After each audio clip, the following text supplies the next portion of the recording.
This video has been recorded in connection with the DigiNet project that has been funded by the Erasmus Plus program of the European Union. The video is about e-customers relations. Defining your niche correctly is one of the main steps, especially for the micro and small businesses.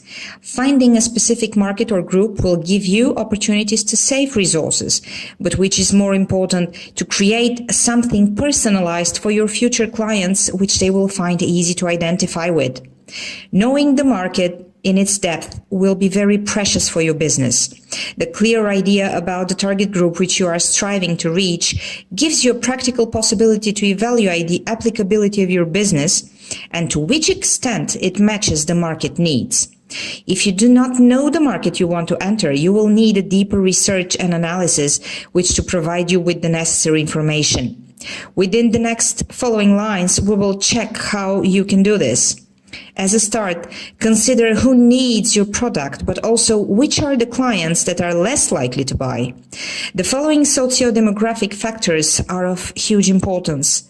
For example, the age, the location, the gender, financial status, family status, and ethnicity of your potential customers. You need to know what the target group would like to get.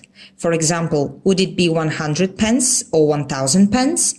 On this basis, one breakfast restaurant would make its prognosis which would be its most selling sandwich, for example, and how many of this type of sandwich it estimates to sell per day. You need to take into consideration the when, which period of the year is most favorable for the start of your business.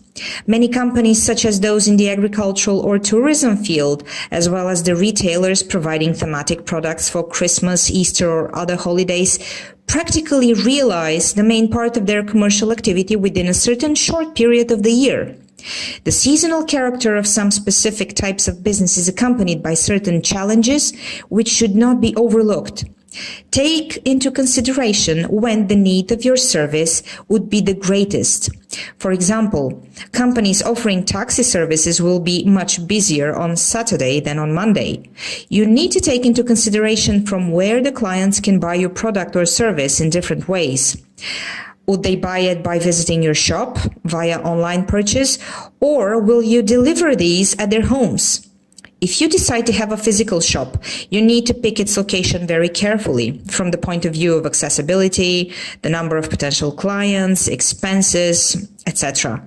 It is the same when you're creating your online shop. You need to consider the visibility of your website, how well it is presented within other online channels, via web ads, banners, exchange links, and so on.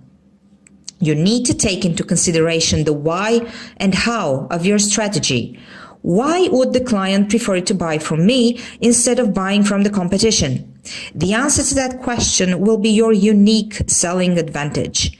The product or service you provide will possess the necessary competitiveness if and when you know your target group well and your market researchers have provided you with a good idea where exactly inside the market you can find your place.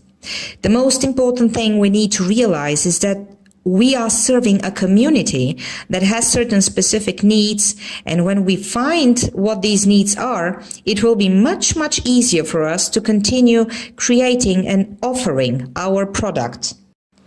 On this slide, we are considering which characteristics of our product are important for our clients. Where do our clients look for information? Do they read papers? Do they watch television or spend most of their time surfing the internet?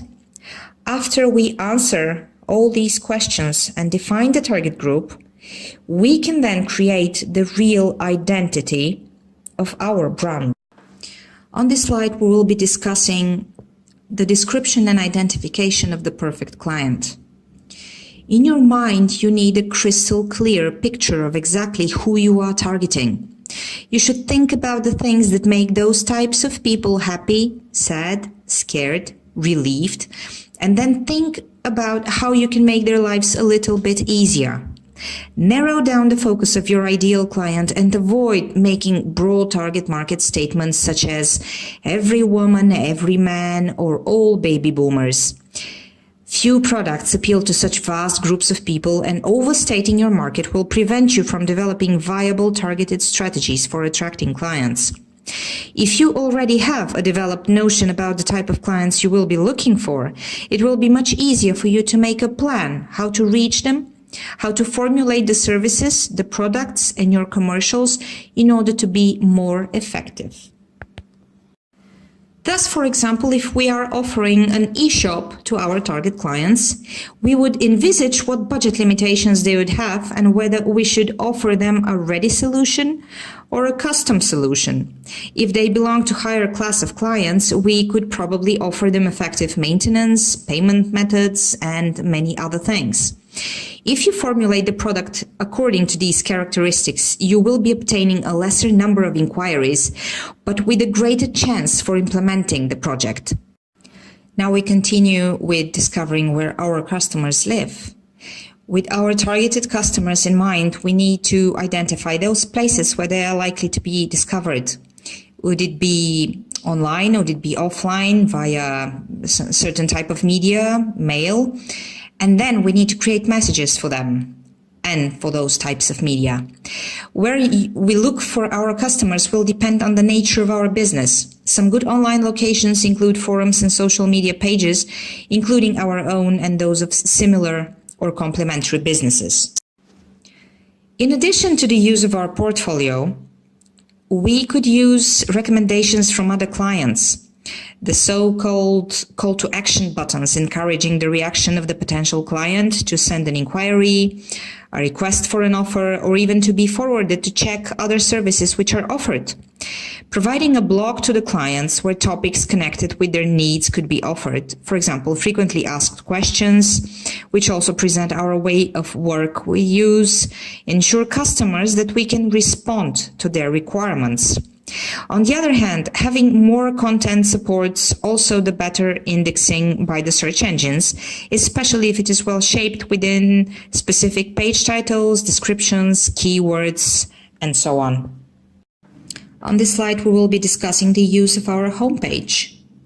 Presenting the latest projects, even if those are not targeted to the perfect client, can be done with a beautiful design, an interesting and innovative functionality, or other things that just make a very good impression. Case studies articles. Even though our clients do not really like to read, we can offer them the opportunity to find something useful in those articles, something that inspires them and about which they are hesitant. Besides, the desire to go deeper into the task and to offer something more different always makes a good impression. There are no clients who neglect such attention or attitude from their potential service product provider.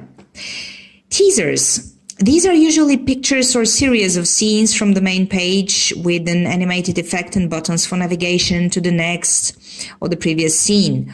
The title implies the purpose of the element, to tease and to draw the client's attention to topics which we would like them to consider. Registering for electronic bulletins or for access to information. This is a frequent practice for gathering loyal clients. With the electronic bulletin, the registration happens mainly because the client discovered something interesting and is curious about it, but still has no intention to buy or to order it. By using the power of email marketing, you can remind your clients that you have what they are searching for and that you're good in your job. Sometimes the user is required to enter an email address in order to get access to the product or service, and sometimes even a free online book. That is quite attractive, isn't it?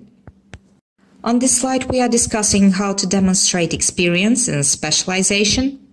There are many ways in which you could do this, and often the easiest one is to obtain a certificate or a diploma for completed specialization in this sphere.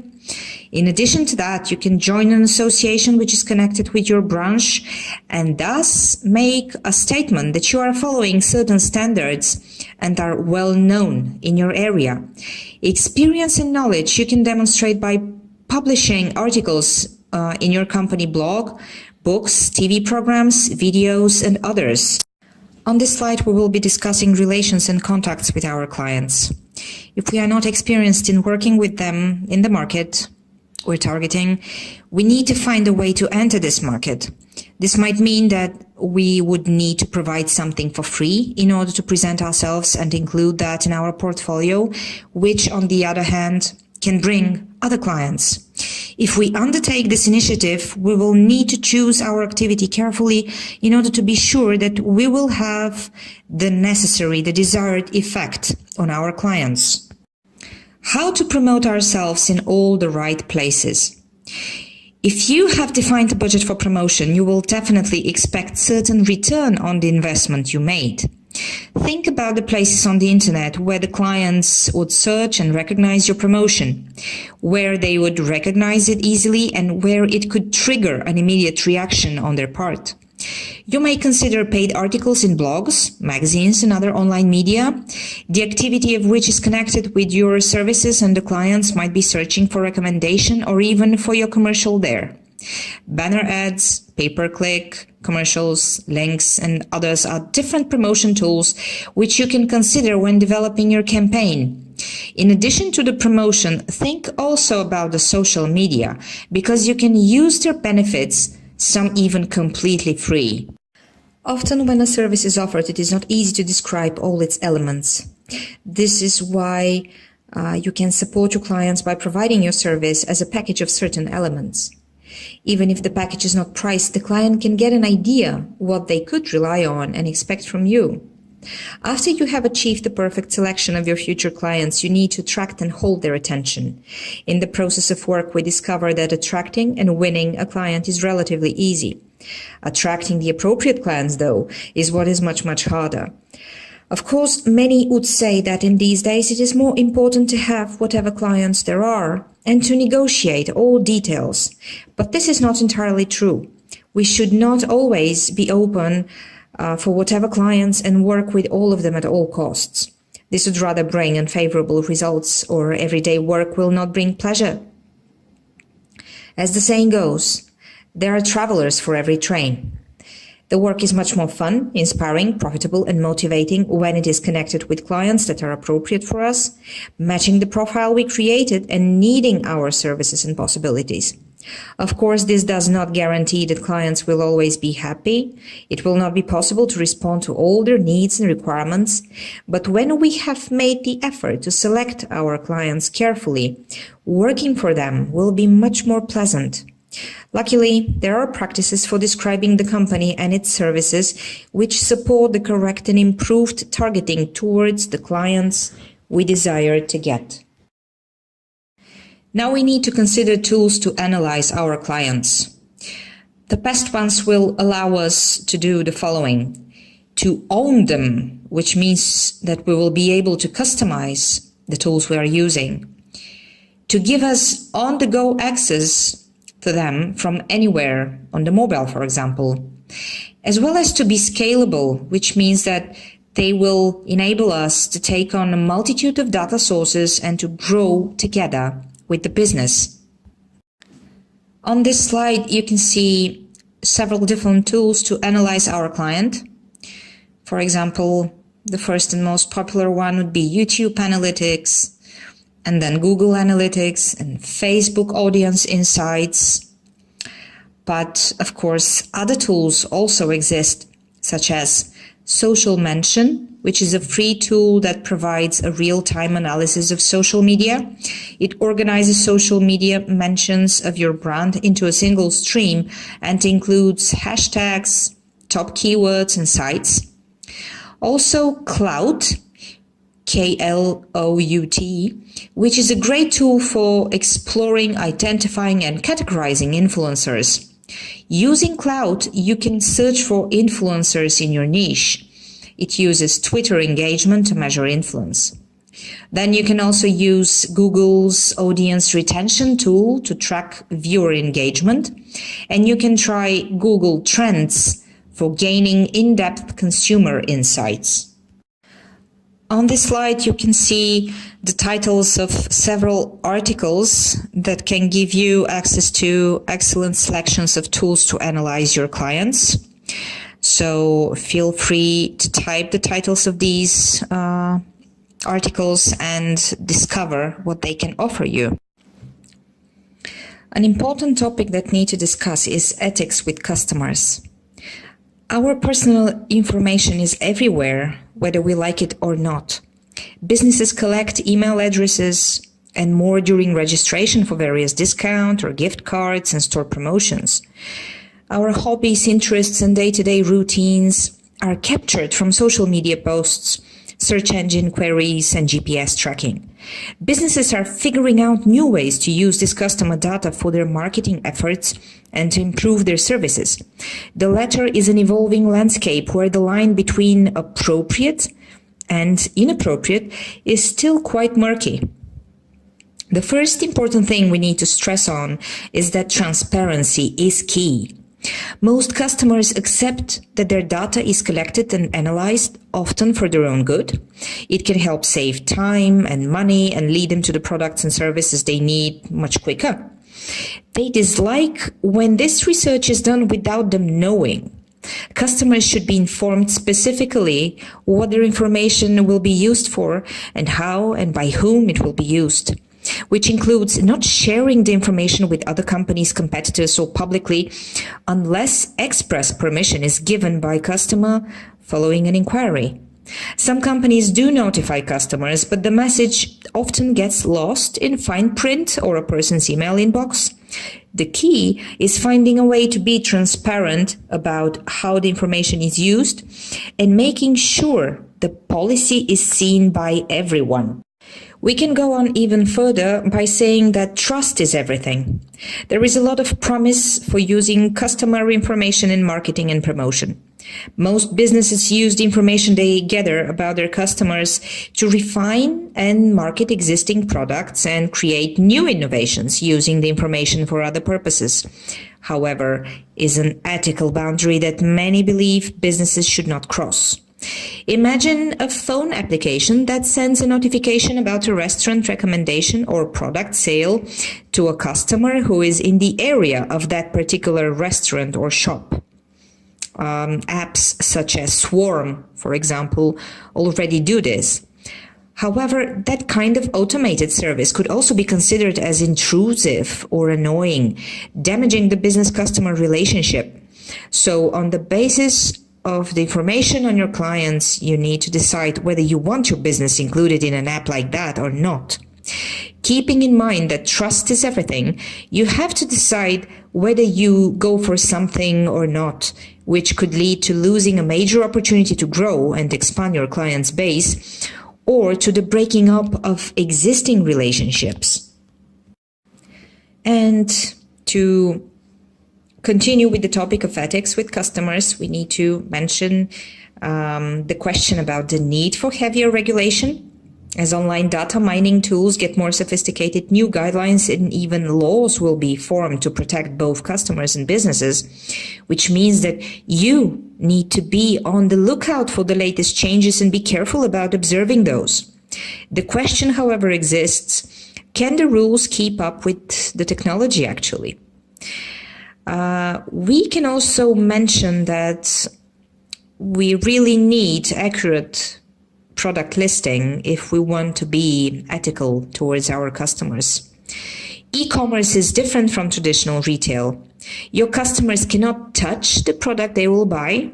They will look at pictures and videos that show the product in ideal lighting, Photoshop processing, and artistic touch. They will read descriptions that may say very little or may say a ton about the product. E-commerce customers don't get to see the exact item they will receive.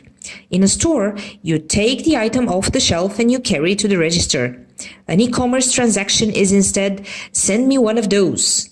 Therefore, it's important that you make the effort to list your products accurately, completely, and honestly. You have an opportunity to surprise an e-customer with every transaction. You can delight them with unexpected quality, beautiful packaging, or even little extra surprise like a handwritten note or a small freebie. But there's also a chance to surprise them negatively. Your customer is excited to see a box on their porch.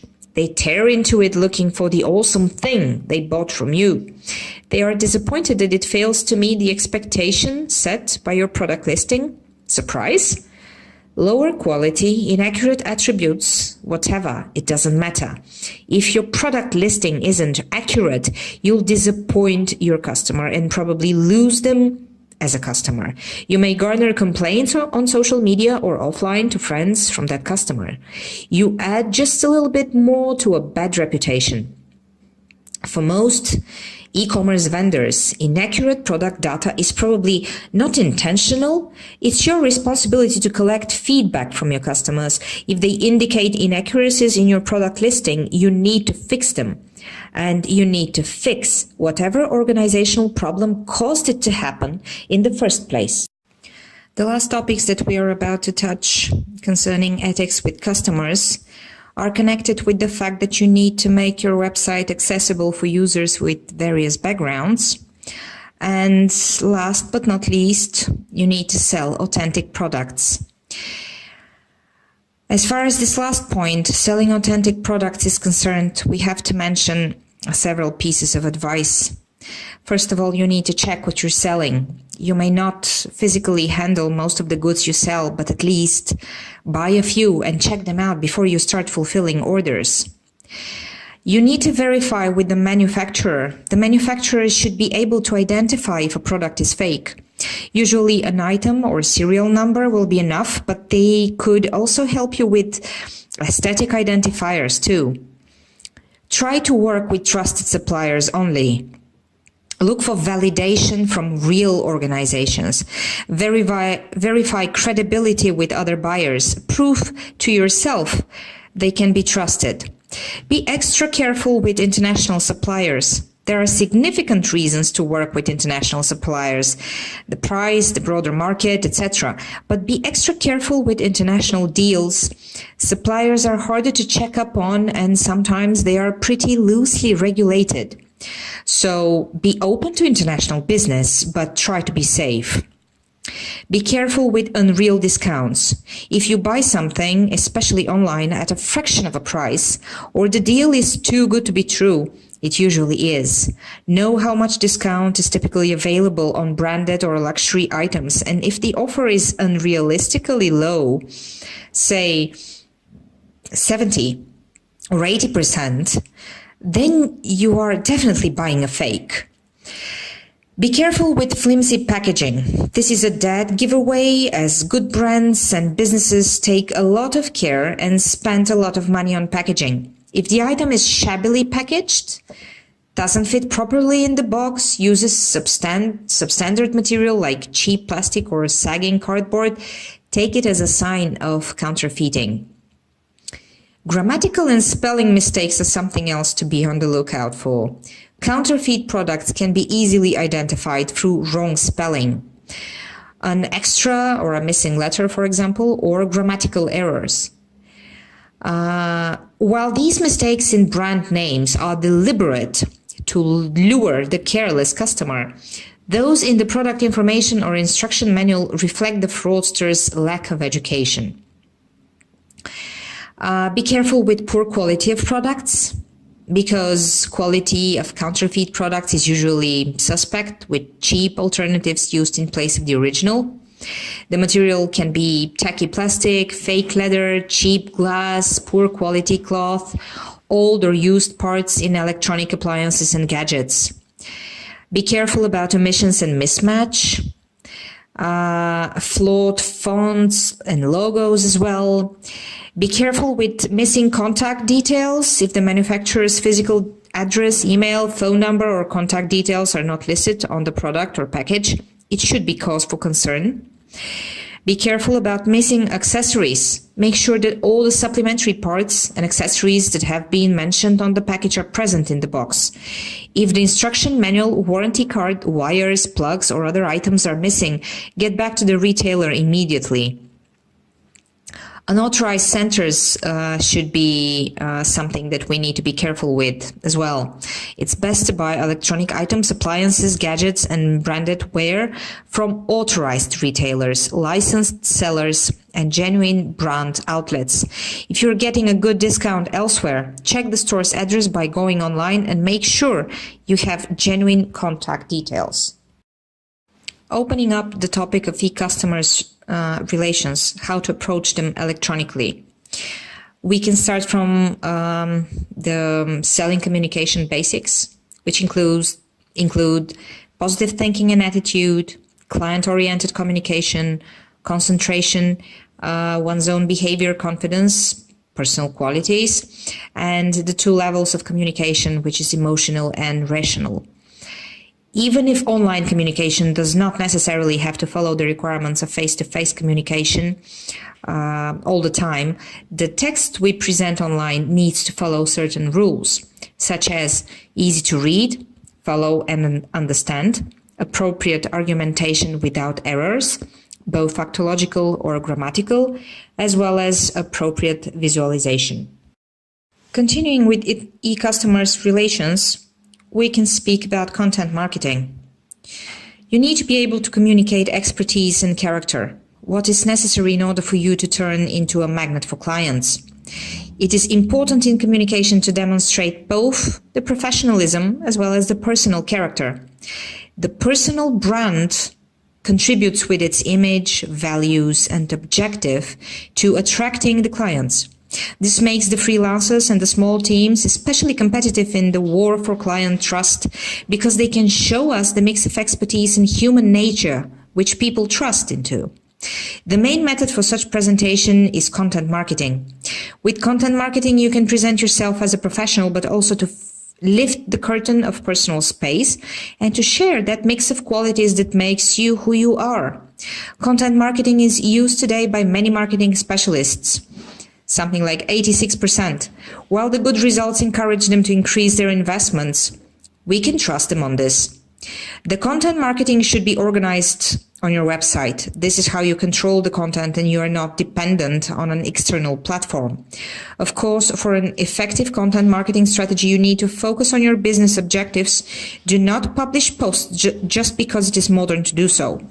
You should rather have a clear idea how this content is going to help you implement your main business tasks. In order to create the correct content, you need to know your clients well and to know what information would be useful to them. Even if you have the feeling that your experience is not interesting to share, you need to have in mind that sometimes the content of startups might be interesting to your potential clients. They would hire you exactly because they do not know the sphere and they need someone to explain the basics to them. It would be good if you will be able to give them a document which they can download and check further.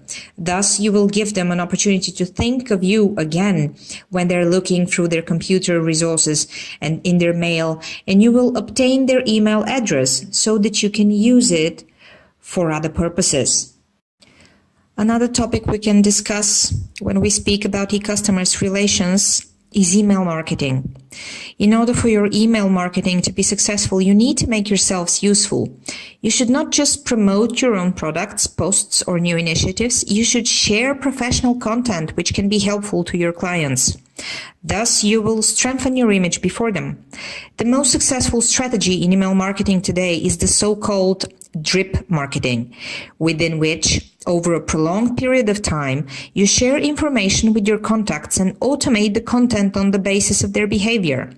For example, after downloading an ebook from your website, you can send your contacts a white paper on a similar topic and try to engage them with video content which is easier to understand.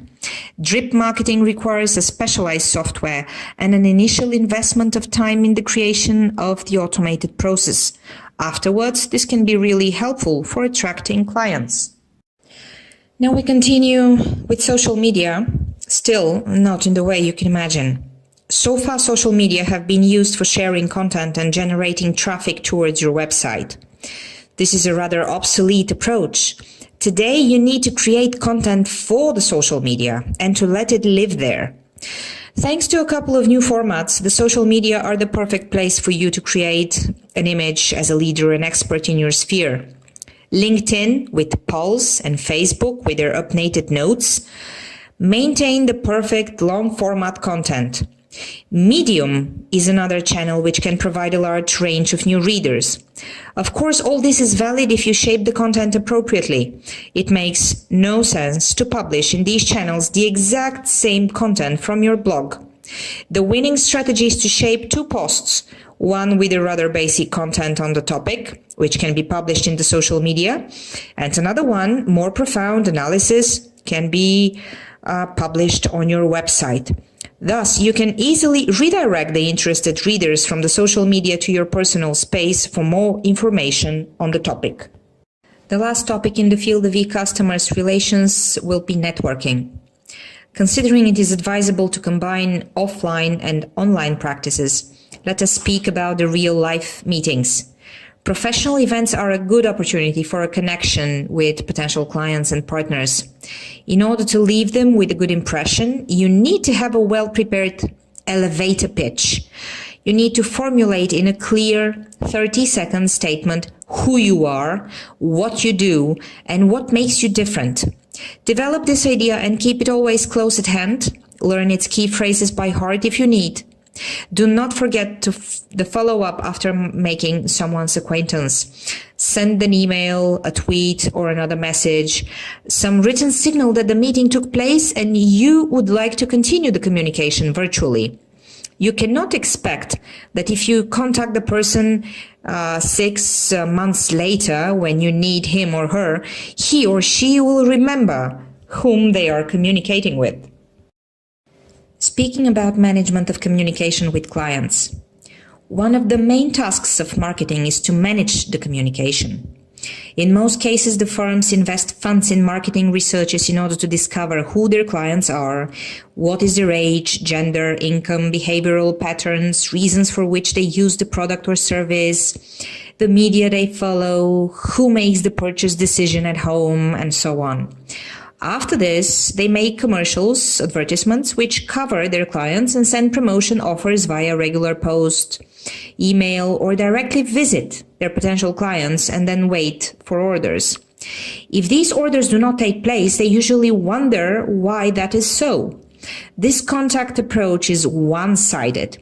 The company asks the clients what they are interested in order to choose to whom and what promotions to send. In this case, the clients cannot say everything that interests them and the dialogue does not take place. With the development of internet and the social networks, companies have the possibility to manage the communication with their clients in much better ways. The main advantage of the existing networks is that they provide a possibility for mutual communication, since they're based on sharing with friends and people with similar interests. Some of the most famous networks are listed on the slide you see before you. It is interesting that these networks create opportunities for publishing a company profile and information about what is being offered, including a link to the company website. Another advantage is the gathering of people with specific interests. In this way, if a company would like to have a closer communication with its clients, it needs to be present in those networks. It is curious and interesting that the costs for being present on these networks are not high. You need to invest time, efforts, and staff members to communicate with the potential users. The idea is for the company to show its human face in order to develop the trust within its clients. The best way would be for people from the management to be involved in this communication. The high management is really busy, but it is a fact that the most well-known brands are created by charismatic people who communicate with people and enchant them with their personality. Going deeper into the management of communication with clients topic, we have to mention that the specific moment is communication itself and what to be shared. It is important to let the clients be the leading party in the dialogue, and on the basis of what interests people, what they'd like to learn, what problems they have, information can be shared responding to these interests. A fascinating possibility would be to publish information from the company kitchen, because this way people will get to know it and will build trust within it. It will be clear what people stand behind the trademark, what are their interests, inspirations, and what makes their brand different from all the others so that their potential clients would trust them. The most important thing is that when we learn something about a company, a trademark, or a person, we feel them closer to us and we can trust them because we know them. In one of his presentations, Seth Godin says that what marketing specialists do is try to change something which they do not like and would like to improve. Then he shared his well-known idea about the tribes and the building of followers. In its basis, this idea is to consider our clients as followers, supporting our cause. In order to turn them into such, we need to tell stories about what we do, what we strive to change. We should be telling those people who are interested what we do, and we would want to make a community out of them, which can be engaged in following and spreading our idea. Thus, they transform into our followers and help us change the situation by becoming a part of this change. The final part of our management and communication with clients topic includes that thanks to social networks, each company can manage the communication with its clients and turn them into its followers, supporting the change the company is seeking. The blog is a real phenomenon in this area. Thanks to the blog, we can lead our clients, we can prove to them that we are engaged in a certain cause and with its followers. The blog and the social networks give us an opportunity for two-sided communication with the clients, to get to understand what moves them, what is important to them, what they refuse to accept, what they'd like to change, what their interests are. Seth Godin says that we do not need everyone. We need real followers who care about our product, which will differentiate us from the general group of businesses. The idea is to offer interesting stories about us, about our product, our trademark, that can speak for themselves. These should be stories about our ideas, values, and the change we would like to achieve. At the end of this long video, we would like to draw your attention to several main things that you need to keep in mind. First, when you're making your freelance work or small team, you need to present both your professional expertise as well as your personal distinctive characteristics. Considering that you probably do not have time or human resources to encompass a complete marketing mix, we recommend you to develop content for your own channels and, if you have time, also for the social media. Support these tactics with email marketing in order to convert the visitors to your website into potential and then into real clients. Do not rely on online channels only. A real-life meeting can speed up the work with your new clients considerably. And at the end, do not forget to be ethical. Otherwise, instead of making clients, you could start losing those you have.